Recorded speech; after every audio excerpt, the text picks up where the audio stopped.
الرحمن الرحیم، سرمایہ دارانہ نظام اور طرز حیات۔ تو اس عنوان سے ہی ظاہر ہے کہ سرمایہ داری جو ہے، اس پہ ہم نے پہلے بھی بات کی۔ ایک تو یہ ہے کہ وہ نظام ہے سرمایہ داری، تو اس میں سرمایہ داری اور سرمایہ میں فرق کرنا چاہیے۔ ایک بات یہ پہلے ہم کر چکے ہیں۔ دوسرا یہ کہ سرمایہ داری جو ہے ایک نظام ہے، یعنی سسٹم ہے۔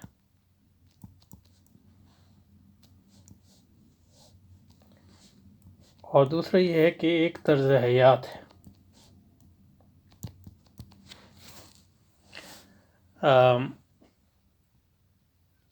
سسٹم کا مطلب یہ ہے کہ ایک منظم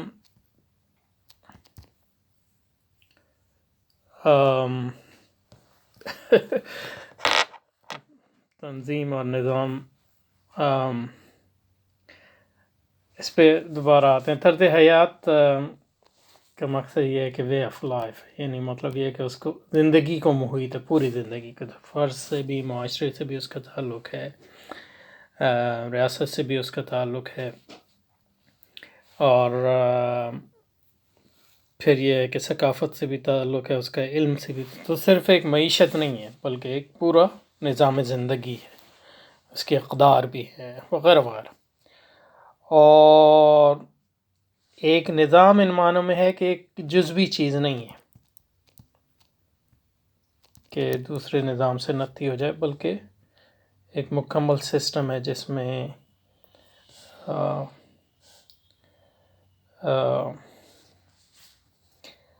ہمیں جو ہے سسٹم کی جو ہے تعریف دیکھنی چاہیے۔ انشاءاللہ اس میں موقع ملے گا تو اگلی بار دیکھیں گے، یا اسی کے آخر میں اگر موقع ملا تو، کہ سسٹم کی فارمل ڈیفینیشن کیا ہے نظام کی۔ اب ظاہر ہے کہ نظام کی ایک سے زیادہ ڈیفینیشن ہو سکتے ہیں، لیکن یہ کہ اس وقت جو ہم نظام، کسی بھی نظام کے جو ہے، نظام کو جو ہم کرتے ہیں اس کا موازنہ یا کنٹراسٹ کرتے ہیں، تو وہ انگلش میں اس کو کہتے ہیں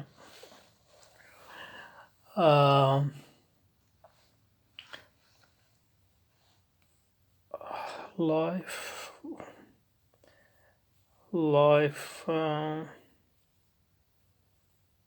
میرے ذہن سے اتر گیا اس کا نام،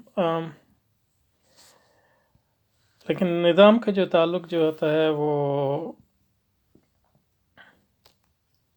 ریاست سے ایک لحاظ سے۔ تو ریاست میں جو ہے اس کے کئی ادارے ہیں، اس کے تین جو ہیں عمومی ادارے ہیں۔ ایک تو اس کے مقننہ ہے جو قانون بناتی ہے، ایک اس کی عدلیہ ہے، اور پھر تیسری جو ہے اس کی منفذہ۔ تو منفذہ میں جو ہے حکومتی ادارے بھی آ جاتے ہیں، پولیس اور فوج بھی آ جاتی ہے، وغیرہ وغیرہ۔ تو نظام کا مقصد یہ ہے کہ جو اس کے مختلف اجزاء ہیں، جیسے یہ طرز حیات ہے، وہ ایک دوسرے سے مربوط ہیں ان معنوں میں، اور مربوط ہیں۔ اور دوسرا یہ کہ ان کی عام پذیرائی بھی ہے، پذیرائی یعنی اسے بلیف ہے نظام کی، لیکن اس کی قوت بھی ہے۔ اور وہ قوت جو ہے ایک لیجٹمیٹ قوت ہے ان معنوں میں کہ لوگ جو اس کو لیجٹمیٹ سمجھتے ہیں، اور یہ قوت جو ہے انحصار ہے۔ تو یہ صرف عمومی میں نے اس کا نقشہ کھینچا، لیکن نظام کی ہمیں جو ہے فارمل ڈیفینیشن لینی چاہیے۔ اوکے، تو سرمایہ دارانہ نظام اور طرز حیات۔ تو مسلم دنیا پر سرمایہ دارانہ دنیا پر طرز حیات اور نظام زندگی غالب ہے۔ تو اس میں یہ مسلم دنیا پر، ساری مسلم سرمایہ داری غالب ہے، چاہے وہ سعودی عرب ہو، چاہے مصر ہو، چاہے ہاں یہ ہو سکتا ہے کہ کچھ علاقوں میں جو ہے کم، کچھ میں زیادہ، یعنی مطلب یہ ہے کہ ابھی 30-40 سال پہلے جو ہمارے دیہاتوں میں سرمایہ داری کم تھی، شہروں میں زیادہ تھی، یہ افغانستان میں کم ہے پاکستان سے، لیکن اب اس میں بھی، تو کہنے کا مقصد یہ ہے، لیکن یہ کہ عمومی غلبہ ہے، اور یہ غلبہ جو ہے جس چیز کے ذریعے ہوتا ہے وہ امپیریلزم ہے، استعمار، اور استعمار کی جو ہے کلونیل شکل تھی 40-50 سال پہلے، یعنی ایکچول وہ جاتے تھے اور ملکوں پہ قبضہ کرتے تھے، وہاں حکومت کام کرتے تھے۔ اب جو استعمار ہے یہ ٹیریٹوریل نہیں ہے، کیونکہ زیادہ تر، یعنی مطلب یہ کہ جب ان کو ٹیریٹوریل، لیکن دیکھیں مڈل ایسٹ میں ساری امریکہ کے کتنی جگہوں پہ جو ہے اس کے اڈے ہیں، تو وہ ٹیریٹوریل ہی ہو گیا۔ لیکن یہ کہ جو حکومتیں قائم ہیں، جیسے اب پاکستان میں حکومت قائم ہے یا عرب ملکوں میں حکومت قائم ہے، وہ حکومتیں بھی، لیکن اس سے بڑھ کر نظام جو ہے وہ نظام ہے سرمایہ داری کے تابع۔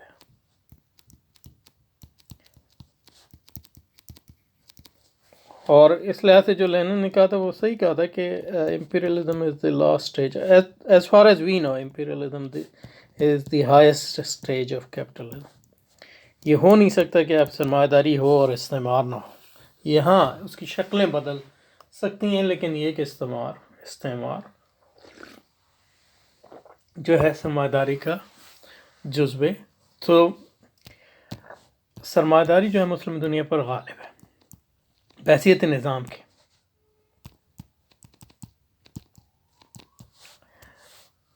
اور یہ جو ہے ایک جو کہتے ہیں انگریزی میں کہتے ہیں واٹر شیڈ، ہماری ہسٹری میں واٹر شیڈ ہے، عربی میں فواصل کہتے ہیں، تو ایک فاصلہ ہے ہماری تاریخ میں عربی زبان کے معنی کے لحاظ سے، ان معنوں میں کہ کوئی ایک بالکل نئی چیز جو ہے جنم لی ہے، جو پہلے ہماری تاریخ میں موجود نہیں۔ اب ہماری جو تاریخ جو ہے کئی ادوار سے گزری ہے، رسول پاک کی حدیث کے مطابق، تو سب سے عظیم دور تو وہ تھا، نبوت سے عظیم دور تو نہیں ہو سکتا، پھر خلافت راشدہ جو حضرت حسن رضی اللہ تعالیٰ عنہ کی دستبرداری پر ختم ہو گئی۔ اس کے بعد جو ہے ملک عاد، یعنی جس میں جو ہے حکومت جو ہے وہ خلافت راشدہ کے طرح جو ہے اس کی صلاح اتنی بڑی نہیں تھی، لیکن یہ کہ جو نظام زندگی تھا، نظام تعلیم تھا،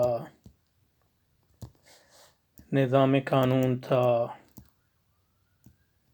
وہ سب اسلامی تھا۔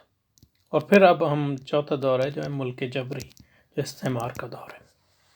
اور یہ چل رہا ہے ابھی۔ تو جو واٹر شیڈ ہے وہ یہ ہے کہ سلطنت عثمانیہ اور مغلیہ کے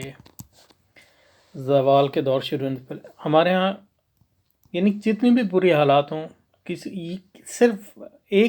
کسی اور نظام تعلیم کا تصور نہیں تھا، کوئی ایک کسی اور نظام قانون کا تصور نہیں تھا، کسی اور نظام حکومت کا تصور نہیں تھا، لیکن جب استعمار آیا تو پھر ہمارے ملکوں میں جو ہے اسلام اور سیکولرزم کی ہر لحاظ سے جنگ شروع ہو گئی، یعنی مطلب یہ کہ اب نظام تعلیم جو ہے وہ سیکولر غالب آ گیا اور ایک جز بن گیا ہمارا پرانا نظام تعلیم، اور قانون جو ہے سیکولر غالب آ گیا، اور اسلامی نظام یا تو بالکل ہی بے دخل کیا، یا جو ہے بالکل کچھ ملکوں میں اگر ہے بھی ہے تو ایک لیتا پوتی جس کو کہتے ہیں. اور اسلامی حکومت کا تصور جو ہے وہ ایک متنازع بات بن گئی مسلمانوں کے درمیان. تو اس لحاظ سے اور جو عمومی غلبہ ہے وہ استعمار کا ہو گیا. تو اس لحاظ سے یہ ایک اسی لیے جو ہے اگر جو اسلامی جماعتیں قائم ہوئیں جیسے مصر میں اخوان المسلمون آئے، حسن بنا، ہاں ہندوستان میں ہمارے ہاں شاہ ولی اللہ سے شروع ہوا، پہلے مجدد صاحب سے ہی شروع ہوا انہوں نے، شاہ ولی اللہ نے، پھر جو ہے مولانا محمود الحسن کی تحریک اور مختلف تحریکیں، جیسے پھر مولانا مودودی نے مولانا مودودی کا جو علماء جو ہیں ان کی کچھ علمی آراء پہ تنقید کرتے ہیں، لیکن وہ اصل ان کی جو رائے تھی وہ اس چیز کو پہچانا تھا کہ استعمار کے آنے سے ایک جذری تبدیلی آئی ہے ہمارے یہاں. وہ جذری تبدیلی یہ ہے کہ اسلامی نظام جو ہے بطور نظام کے ختم ہو گیا، اس کی جگہ جو ہے، اس لیے وہ جو نظام کا تصور مولانا مودودی نے دیا وہ اس لیے اہم ہے. تو ان معنوں وہ ایک اجتہاد ہے، سیاسی اجتہاد، جو کئی ہمارے علماء نے کیا اور ہمارے علماء نے اس کو نہیں پہچانا. تو اس کو نہیں پہچانتے تو اس لیے جو ہے وہ فتاوی اس طرح دیتے ہیں جیسے کوئی جذری تبدیلی نہیں ہے، صرف کوئی جزوی تبدیلی ہے. کیونکہ جو فتویٰ جو ہے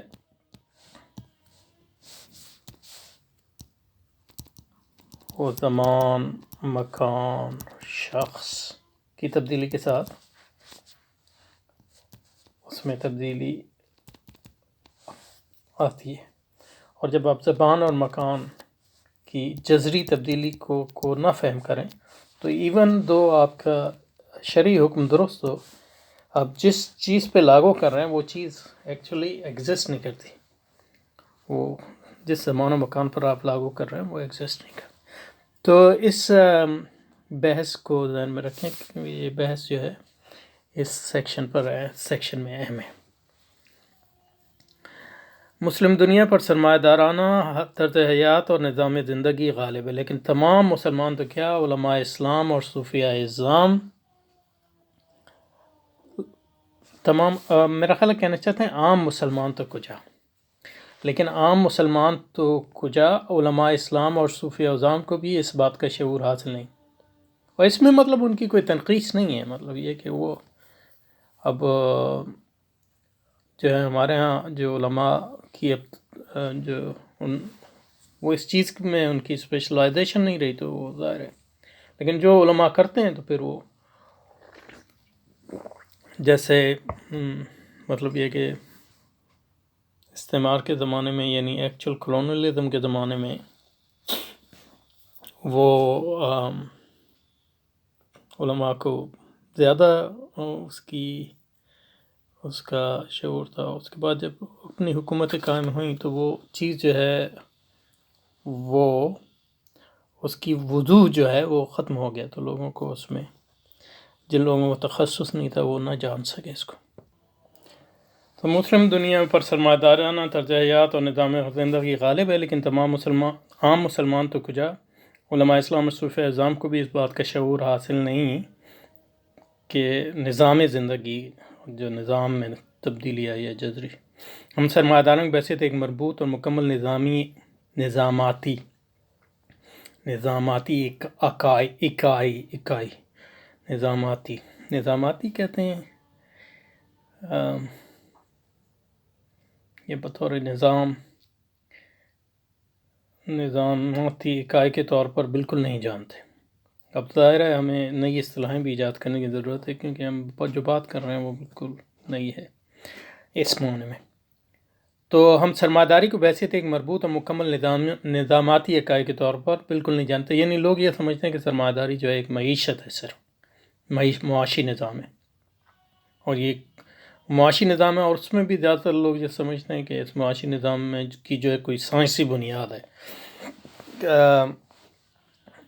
اور اس میں جزوی غلطیاں تو ہو سکتی ہیں، لیکن اور وہ لوگ جو بطور کل بھی اس کو رد کریں وہ بھی صرف ایک معاشی نظام سمجھتے ہیں، لیکن سرمایہ داری جو ہے ایک معاشی نظام ہے، لیکن اس معاشی نظام کا تعلق پورے نظام فکر اور طرز حیات سے، اور نظام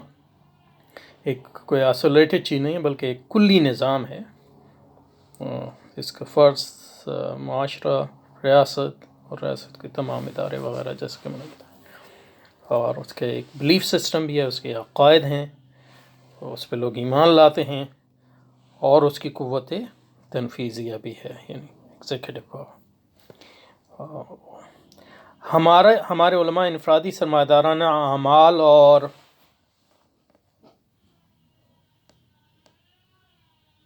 عہدوں، کانٹریکٹ کا مطلب عہدوں تو نہیں ہوتا، کانٹریکٹ مواثیق،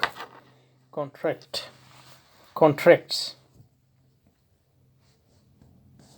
یا تو ہو مواثیق یا یعنی مطلب فقہ کی زبان میں میرا خیال ہے کہ میسا کانٹریکٹ، لیکن عہدوں اس کا ترجمہ نہیں ہے، سرمایہ کانٹریکٹ کی بات کر رہے ہیں، یعنی لوگ جو ہے مطلب یہ کہ مختلف جو کانٹریکٹ ہوتے ہیں، کانٹریکٹ جیسے آپ مطلب یہ کہ لین دین کرتے ہیں تو اس میں ایک کانٹریکٹ سائن کرتے ہیں، یا مطلب یہ کہ نکاح بھی عقد، فقی زبان میں ہم اس کو عقد کہتے ہیں، اور جمع اس کے عقود۔ ہمارے علماء انفرادی سرمایہ دارانہ اعمال اور عقود یعنی کانٹریکٹس، مثلا ووٹنگ، حصص کا کاروبار یعنی شیئر کا کاروبار، مدارس میں سائنسی تعلیم کے اجرا پر شرع مطہرہ کی روشنی میں حکم لگاتے ہیں، یعنی ایک جزوی چیز پر حکم لگاتے ہیں۔ یہ ووٹنگ پر ایک جزوی سے کوئی مسئلہ نہیں ہے، مطلب یہ کہ ووٹنگ جو ہے ایک رائے لینے کا عمل ہے، وہ حضور صلی اللہ علیہ وسلم بھی کیا کرتے تھے، لیکن ووٹنگ صرف الگ ایک جزوی چیز نہیں ہے بلکہ ایک پورے نظام جس کو کہتے ہیں جمہوریت، اس کا حصہ ہے۔ تو آپ ووٹنگ پر جمہوریت کو سمجھے بغیر، اس کو نظام کو سمجھے بغیر اگر حکم لگائیں گے تو وہ ایک ایبسٹریکٹ حکم ہوگا۔ تو ووٹنگ جو ہے آپ اس کو جمہوریت سے ہٹا دیں تو ایک تو رائے لینے کا طریقہ ہے، تو اس میں اس کے حلال ہونے میں کیا شک ہے۔ اسی طرح حصص کے کاروبار اور سائنس کی تعلیم کے بارے میں اگر آپ ایک جزوی حکم لگائیں گے تو اس کے نظام سے ہٹا کر حکم لگائیں گے تو بالکل آپ مختلف حکم دیں گے، اور ہماری فقہ میں اس پر موجود ہے، لیکن یہ کہ بڑے عرصے سے کیونکہ حکومت نہیں ہے تو فقہ تو ہماری حکومت اصل اس کا استعمال تو یعنی جب اسلامی نظام پورے طور پہ قائم ہوتا ہے تب اس کا ہوتا ہے، تو وہ علماء جو ہیں کیونکہ لوگوں کو پھر جب اسلام جو ایک جز بن گیا تو احکام بھی جزوی ہو گئے، تو وہ پورا طریقہ کار جو کانٹیکسچولائزیشن سیاق و سباق کا وہ جو ہے فقہ سے نکل گیا۔ مطلب یہ ہے کہ علماء جو ہے لوگوں کو ٹوکتے ہیں، اور اس میں ان کا ٹوکنا برحق ہے کہ جناب قرآن کو سیاق و سباق کے بغیر آپ کیسے سمجھ سکتے ہیں؟ تو صحیح فقہ کی بھی یہی بات ہے، آپ اس کو سیاق و سباق کے اور فقہ کے جو ہیں دو ہونس ہیں، دو جز ہیں ہر فقہی حکم کی، شرعی حکم اور واقعہ جس پہ آپ کو اس کو لاگو کرنا ہے، اور بھی بہت سے اجزاء ہیں لیکن یہ تو مین ہیں۔ تو واقعے کو آپ کانٹیکس کے بغیر کیسے سمجھیں؟ اسی طرح حکم کو بھی کانٹیکس کے بغیر کیسے سمجھیں؟ تو یہ فتاویٰ کے اجراء کا معروف طریقہ ہے، لیکن جس تاریخی تناظر میں اجراء افتاء کا یہ طریقہ رایا اس سے صحو نظر نہیں کرنا چاہیے۔ یعنی مطلب یہ ہے کہ جب اسلامی نظام میں آپ اس طرح کے حکم لگاتے تھے تو کوئی مسئلہ نہیں تھا، کیونکہ کانٹیکس آپ کا بالکل صحیح تھا، اس کانٹیکس پہ حکم لگانے کی کوئی ضرورت نہیں تھی، کیونکہ وہ کانٹیکس جو اسلامی۔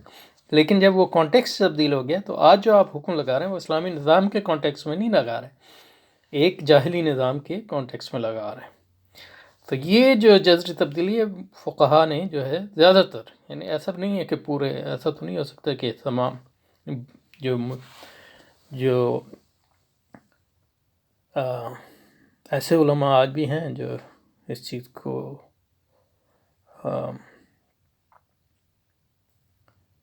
جانتے ہیں، لیکن یہ کہ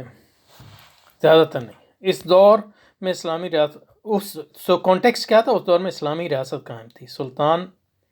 ذل الہی شرع مطہرہ، سلطان ذل الہی شرع مطہرہ کتاب، یعنی سلطان کا مطلب پاور، کسی شخص کی یاد نہیں، اس لیے پاور جو ہے وہ ذل الہی، اس لیے مطلب یہ کہ مقولہ ہے، یہ حدیث ہے، یہ نہیں پتہ کہ اللہ جو ہے سلطان سے کام لیتا ہے جو قرآن سے نہیں لیتا، مطلب یہ اس سے ہماری مراد ہے پاور۔ شرع نافذ سے تمام معاشرتی اور ریاستی اجتماعی فیصلے علوم اسلامی کی روشنی میں مرتب کیے جاتے تھے، اس لیے کہ کوئی اور علوم تھے ہی نہیں۔ ایسے انفرادی اعمال پر ان کے نظاماتی اثر سے سہو نظر کرتے حکم لگانا ایک معقول رویہ تھا، کیونکہ آپ کا کانٹیکسٹ جو تھا، نظام جو تھا وہ اسلامی تھا، اور یہی رویہ ہماری علمیت نے اختیار، لیکن مسلم دنیا پر استعماری غلبے نے ان حالات کو یکسر بدل دیا، یہ بات ہے۔ اور پاکستان ایک خالصتاً سرمایہ دارانہ ریاست، یعنی یہ صرف یہ نہیں ہے کہ حکومت کرپٹ ہے، یہ حکومت اچھے برے آتے رہتے ہیں، ریاست، اور یہ حکومت اور ریاست کا جو فرق ہے وہ ہے ہمیں جو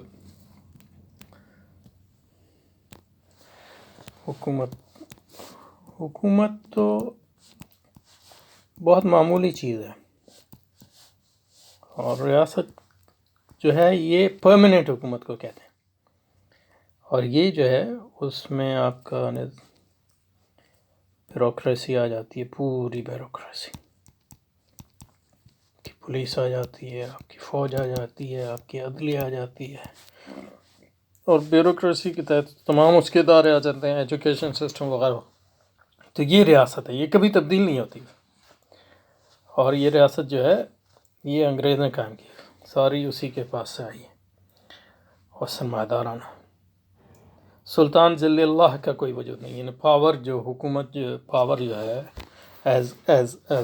خدا کا سایہ کے طور پہ وہ موجود نہیں، شرع نافذ نہیں ہے۔ اسلامی نظریات کونسل کی تمام سفارشات صد خانے میں محبوس کر دی جاتی ہیں، حکمران علوم اسلامی سے بالکل بے بہرہ ہیں۔ حکمران علوم یعنی مطلب یہ ہے کہ آپ دیکھیے، اگر حکومت کی بھی بات کریں، اب لوگ کہتے ہیں کہ یہ مدینہ کی ریاست بنا رہے ہیں وغیرہ وغیرہ، یہ کوئی کہتا ہے نواز شریف جو ہے وہ یہ ہے، اور یعنی ایک اور صلاح الدین ایوبی یا ہارون رشید سے، مطلب ان لوگوں کو شرم بھی نہیں آتی، شرم کیسی آئے گی جہالت۔ اب بات کریں یعنی جو 10 شرطیں ہیں اسلامی حکمران، ایک شرط یہ ہے کہ وہ مجتہد ہو، عمومی، یعنی جو امیر کی شرط ہے وہ ہمیں خلیفہ کی، اور وہ حکمران جن کو ہم سمجھتے ہیں مطلب جن میں عدل اور ظلم جو ہے ملا جلا تھا، وہ بھی، یعنی ہارون رشید کی آپ بات کریں تو وہ مجتہد تھا، محدث تھا، جمعہ پڑھاتا تھا، نمازیں پڑھاتا تھا، تو ان لوگوں کو ان شائلوں سے جن کو قل اللہ بھی نہیں پڑھنا آتی، موازنہ کرنا، یہ جو ہے ایک مزے کا خیز بات ہے۔ اسلامی نظام نظریاتی کونسل کی تمام سفارشات سرد خانے میں محبوس کر دی جاتی ہیں، حکمران علوم اسلامیہ سے بالکل بے بہرہ، یعنی علوم اسلامیہ تو نہیں، علوم دنیا سے بھی بے بہرہ ہیں، یعنی حکمرانوں کی بات کر رہا ہوں۔ اس لیے ممکن ہی نہیں، اور یہ سمجھتے ہیں کہ مطلب یہ کہ آپ اگر غور کریں، ہمارے ہاں بی اے یا ایم اے یا even M S C generally جو لیتے ہیں لوگ، کیا پڑھتے ہیں؟ کوئی خاص نہیں، انلیس یا آپ آگے جائیں اور کسی میں تخصص کریں وغیرہ وغیرہ۔ عمومی طور پہ جنرل بی اے ایم اے اس کو اگر آپ دیکھیں، مطلب یہ کہ اس کی کوئی حیثیت نہیں ہے۔ ان کے لیے ممکن نہیں کہ اجتماعی فیصلہ سازی اور اسلامی علمیت سے ماخوذ کریں۔ پارلیمنٹ میں علماء کی تعداد انگلیوں پر گنی جا سکتی، تمام اجتماعی فیصلے سرمایہ دارانہ جاہلی علوم یعنی سائنس تناظر میں کیا جاتا ہے، مقصد لازماً سرمایہ دارانہ اہداف کا حصول ہوتا ہے، مقاصد شریعت کا حصول نہیں۔ ایسے میں انفرادی سرمایہ دارانہ عمل عقد یا اس میں یعنی عقد یا کانٹریکٹ مراد، اور پالیسیوں پر شرعی حکم لگانا بغیر اس کے اندازہ لگائے کہ ان اعمال کا کیا نظاماتی اثر مرتب ہو رہا ہے، یعنی ان کا کیا کانٹیکس ہے، اسلامی تشخص، معاشرت اور نظام تحکیم کو سرمایہ دارانہ نظام میں ڈبو دینا نہیں تو اور کیا ہے۔ اس پہ رکتے ہیں، اہم بحث۔